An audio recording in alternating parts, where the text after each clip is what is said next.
या गनपावर चटणीची खूप मस्त टेस्ट असते आणि इडली बरोबर तर एक नंबर. तर आज आपण याच गन पावडरची रेसिपी पाहूया.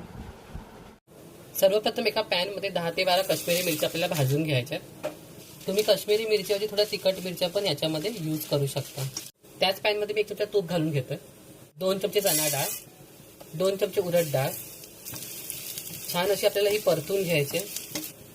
डाळ रोस्ट झाल्यावर थोडंसं जिरं आणि थोडेसे धने, थोडी काळी मिरी आणि थोडीशी मेथी, 1 चमचा सफेद तीळ, थोडंसं हिंग, चवीनुसार मीठ, थोडीशी हळद, थोडे कढीपत्ते. सर्व साहित्य रोस्ट करून घेऊया. थंड झालेलं साहित्य आपण मिक्सरमध्ये घालून घेऊया.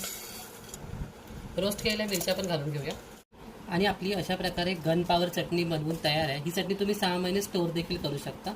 रेसिपी आवडल्यास लाईक, शेअर, सबस्क्राईब. धन्यवाद.